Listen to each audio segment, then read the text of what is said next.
Hey everybody.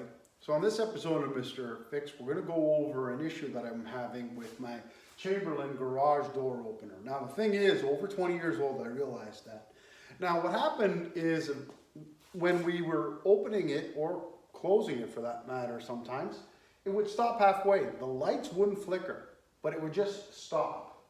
So it was strange. So then, what happened was that I did some research online, and they said that there is a electrical panel that's in behind there, and maybe one of the solder points has gone bad. So I'm going to take the light fixture off, and then you're going to have 3 screws. 1, 2, 3. Take off the light. Make sure to mark all those wires and where they go to, 1, 2, or 3, label them correctly. They go in through the top here. Now, once you undo that, this panel's going to come off, and there's a electrical plug on the other side that's probably got about 10 pins on it. Now, that one there, if it's been there for a while, could give you a little bit of problems wiggling it out. Once you wiggle it out, try to lift it on one side and get the other side. It'll be easier to get in than it is to get out. Then, once we do that, we're going to take it, the whole panel off, and then we're going to unscrew the electrical board, which has a few screws there.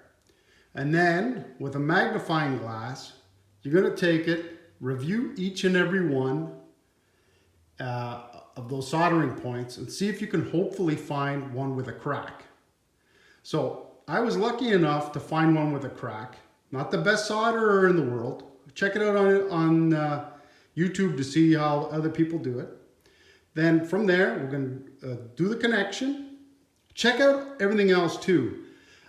In this case, what happened was, this top one, the plastic mold that it screws into snapped. And also on the panel itself, there was a screw point that's also snapped. So what happens is that when this opens and closes, it could vibrate. And if it's vibrating, what can happen is that those connections can actually snap. So what we did was, I found it with a magnifying glass, labeled everything, put it all back together, and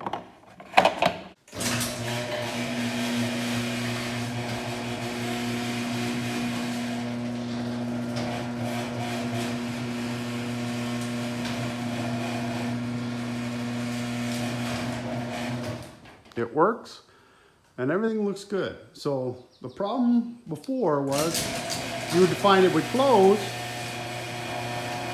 and it would just stop. Well, now, see, I'm pressing the button going up, but it would just stop all of a sudden.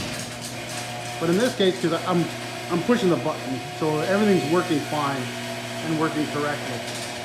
But I found that if you have problems with the panel, or you have to hit the button multiple times for it to actually go down in sections, that means that there is some kind of break on that connector. So you got nothing to lose by checking it out and resoldering. So just a quick video, brush up on your soldering skills, and hopefully you have a good magnifying glass, or they also have a little additional camera that they sell that mounts onto your phone to check that out, to get to really see those crack spots. And like I said, practice on there. I did the best I could, not the best solder, but it's working. And now I know for next time, I'll maybe even do it a little bit solder better. And also what I did was, just in case, and I hot glued those points where the bracket mounted on that had cracked off. And then I put a piece of tape after I mounted it on to give it more structure, just in case if it vibrates or it snaps off, that white duct tape is there to kind of like hold it on. And I'll do it to the other garage door also, the garage door opener, just to make sure that if it does snap, then at least it has the tape there to hold it in place, and the back end just won't start flipping around and you not notice it, because it's got 3 screws. So if one's loose, a lot of things can happen, like we saw on this one where the panel also broke a screw that was mounted. So, hope this helps you. Good luck to you and your garage door opener and evaluating what's happening with it. And good luck to you in soldering it all together and making it work. And thanks for watching, Mr. Fix.